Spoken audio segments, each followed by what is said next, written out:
Okay, so Game of Thrones. We are all the way up to 3 episodes deep, and let's get right into it. So, episode 1 got us coming off of the whole recap of the beginning of the new season. We have a lot of new development. We got some continuation on the story of where we left off on season 5, and it pretty much touched base upon everyone except for Bran. So we were like missing Bran for an entire season and episode. But we got some relief in episode 2 right away, so I was excited for that. Big things that happened showing us in episode 1 was Jon Snow. Of course, he was not burned to make his return back into the new season. So we got the rest of the crows that were just kind of holding out against Alistair, who had kind of had him pinned down within the castle. And pretty much they were just waiting it out.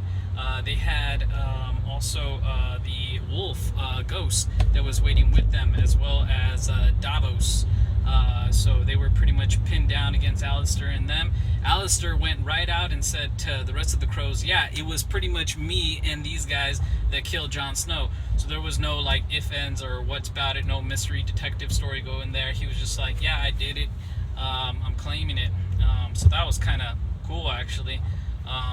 And then we went right into that after that, seeing what happened with Sansa and Theon, and pretty much their escape from Ramsay. And it pretty much shows us them running away from the castle. They're getting tracked by a couple of dogs and people behind them. Theon showing that he's kind of getting his mind back, I hope, with a lot of his protectiveness of Sansa. He was really just kind of telling them like, oh no, she died, trying to like buy some time for her to get away. And ultimately Brienne was the one that kind of swoops in for the save. We got Brienne back. She's freaking awesome. So she was in there chopping off some heads and taking some lives there. Love her. And then she pretty much gives her oath. Jaime comes back to the kingdom without his daughter. So Cersei's back into the castle after being shamed all through the kingdom, and she's kind of recuperating. The mountain is back being her guard. He's a Franken Mountain, you know, he's a Frankenstein back from the dead as well. So we got a lot of that going back on, and pretty much she's sees Jaime's coming back and without her daughter. So she's obviously devastated. So more bad news on top of bad news. And that was pretty bad. I could imagine them going to war now, for sure. Going back into the whole war scenario, we got the death of Doran and him getting backstabbed by Ellaria. So Ellaria pretty much stabbed him right in the chest, but I mean, he didn't see it coming. And she's been all about, you know, having the war, coming back to have revenge upon Oberyn and his wife, and you know, everything that kind of shitty's happened to them. And so she took matters into her own hands, offed with him, her daughter offed with the guard. Really no fight at all. These snakes, you can't trust them, just like the crows. And yeah, that pretty much did that. With Doran's last dying breath, you know, he was like, oh no, my son Tristan. And it's like, no, we ain't got time for that. We're offing with him too. And we pan over to Tristan, and pretty much gives him the backstab as well. We got this whole scene. It's like, you don't turn your back against, you know, somebody that's out to kill you. And so he just eats one to the back of the head, right through the face. Really clean kill. And yeah, those daughters, they are badass. I gotta give it to them though. We also got an update with Daenerys Khaleesi as she's going by. She's a slave again. You know, the dragon dropped her off back in season 5. Kind of just left her hanging. So basically these cows are letting Khaleesi know that hey, if you die, or if your cow dies, then the wife of, or queen of the cow becomes basically a nun. And that's pretty much what we got out of Khaleesi. So we got recap on Arya Stark, and where she's at. So pretty much she's blind. She's still blind, and she's kind of just begging in the city streets now, away from the House of Black and White, with the faceless man. And she gets a rude awakening by the one disciple girl that was also kind of showing her, teaching her, and she just like beats her up, kind of to teach her, fight for yourself, see if you still have some fight left in you, kind of thing. And she gives her a beating, tells her she's going to be back tomorrow for another beating or whatnot. And that's pretty much where she left her, just kind of beaten, bruised, kind of thing. We get more into that in episode 2. And pretty much the ending was kind of disturbing with Missandra, that red witch. She took off her necklace. It wasn't the first time she took it off, however. So she took off the necklace and kind of revealed that, she's like this really fragile old woman, this really old witch, pretty much. So I don't know if that was to kind of signify maybe that her powers leaving her, or that she requires more sacrifice, or maybe something else. But anyway, it was pretty disturbing. I had to watch a episode of Silicon Valley, something comedic release, just to get that image out of my head. It's like, why? But that was pretty much where they left us. And then kicking back on episode 2, it was titled Home, and it pretty much shows us Bran finally. So we got some information from Bran, and we see a vision, and he's kind of walking about these visions, right? And these visions are his old family. Shows us his father being a young boy, training with his older brother. We see his sister as well, or his aunt, I should say. And we also see Hodor, and he's actually speaking, and he's like, pretty much a normal boy, still very big, but we got that other insight as to like where he came from. We didn't get any answers, but we got a little bit of that background, and we get that more of that in episode 3 as well. So finally, it looks like we got some, Bran back into the picture, and he's just pretty much learning from the past, probably to make his better decisions in the future. I'm calling him our Professor X, okay?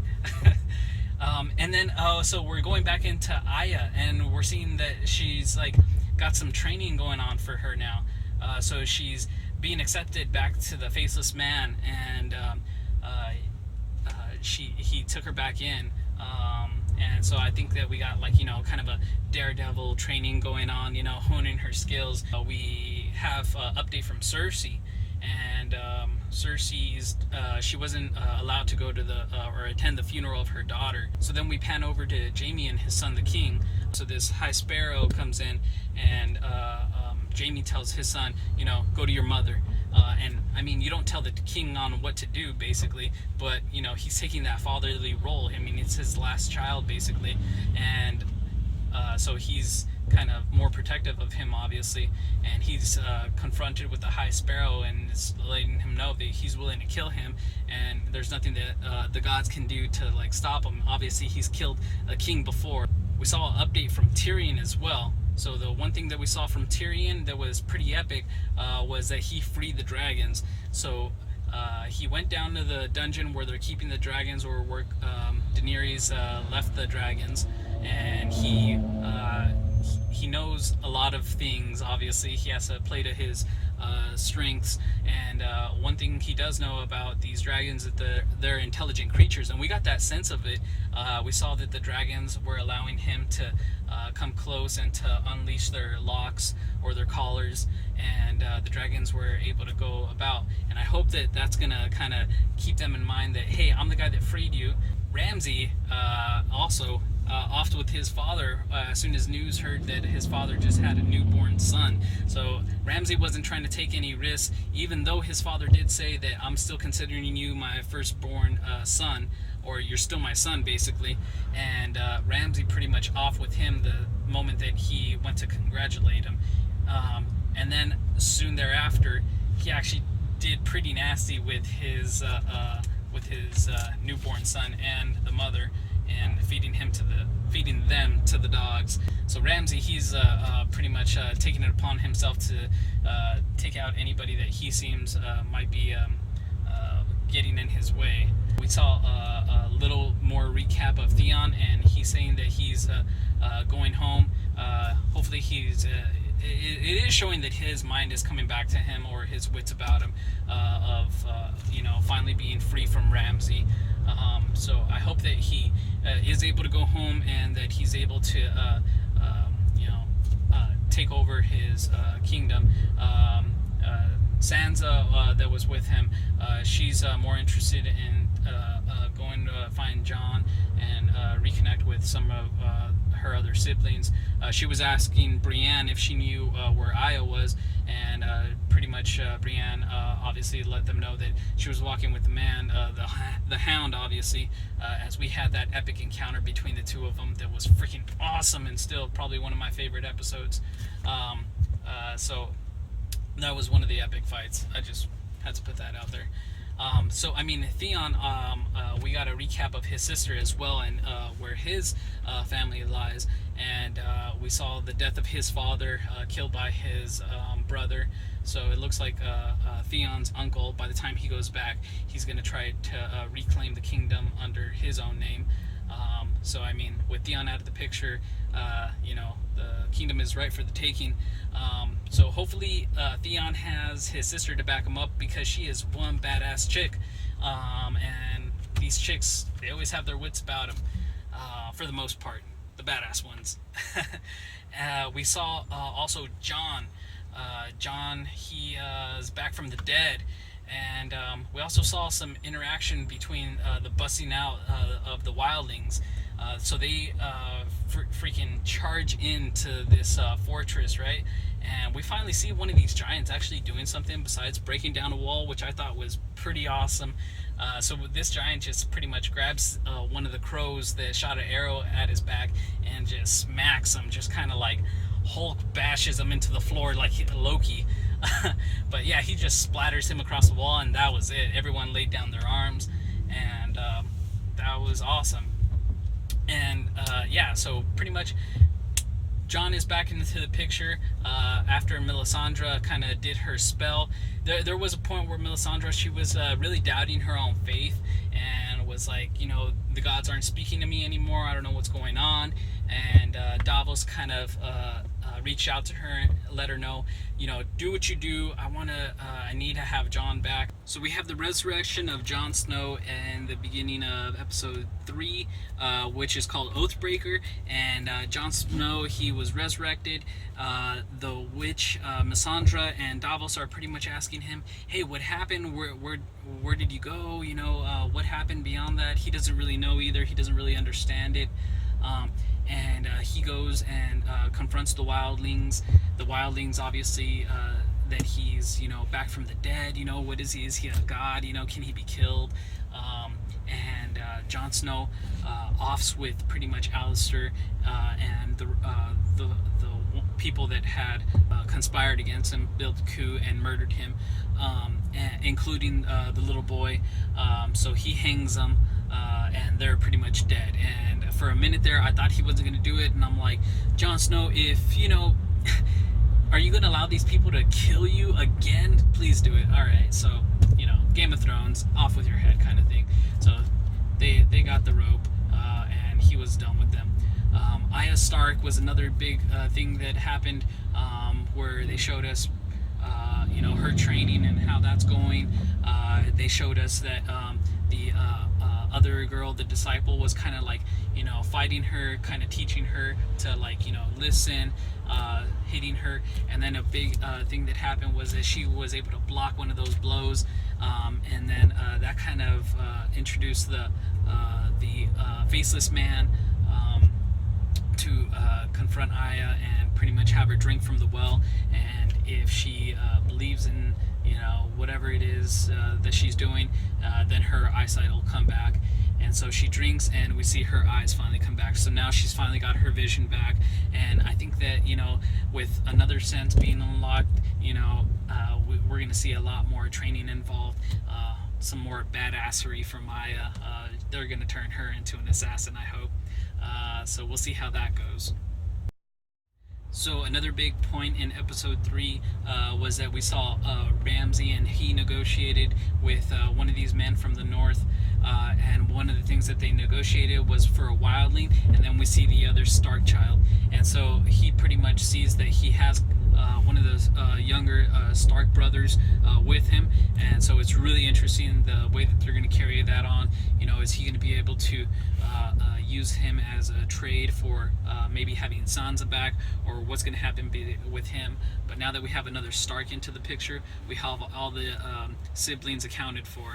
And so then we also pan off to seeing where we left off with Sam and Ginny, and they're on a boat, and they're off going to I believe Sam's home, and Sam is feeling sick and under the weather, and Ginny's kind of just like watching out for him. So they really don't know what's going on. It's really going to be interesting to see, you know, what happens with him finding out, if he does find out about Jon Snow coming back, or actually what even happened with Jon Snow. But so one of the biggest parts that happened in episode 3 was, again, we had another vision from Bran, and this old man from the tree is pretty much teaching him and showing him some visions of his father's past. And one of the things that we see is that we see his father and a group of men confront these other 2 knights, one of them being one of the biggest swordsmen. And Bran instantly knows this story because of how his father said that he had defeated this one of the greatest swordsmen. But he does find out that in the battle, when it was just his father and the swordsman left, that this swordsman took a knife to the back by one of Ned's men, and so he sees that story was pretty much manipulated, and he was pretty much lied to, one of these being one of the biggest stories that he was told by his father. So he's really uncovering the truth, and so we'll see how that interplays going into the story. So again, he's learning about his past to see what decisions affect his future. So then we got a recap from Khaleesi again. She was pretty much MIA in episode 2, but we see now that she's back into the bigger village, and she's being introduced by the widowed queens of their cows, and she's introduced to a group of them, her being one of them now, and they're kind of teaching her, you know, this is going to be the new way, this is what the tradition is. And so, I mean, really, that was pretty much some of the bigger standout parts of of this last episode of the show. Were really, you know, Bran and his visions, and Jon Snow and him hanging the rest of them. And so basically, after he actually did hang these 4 men, including the boy, was pretty much he handed over his cloak or his jacket to one of the other crows and said that, you know, I'm pretty much out of here, and you know, he took off. So he's no longer a crow, and good for him. You know, like, there's no sense in him staying there, and I hope that he just goes out there, looks for his family, and cuts vengeance across, you know, this whole land. Jon Snow, go get him. So that's pretty much going to sum up what we have going on with Game of Thrones so far. I'll give you a recap with these next couple episodes coming up, because it's getting really good. But this is my exit, and that's my jam. Thanks for watching, guys. Laters.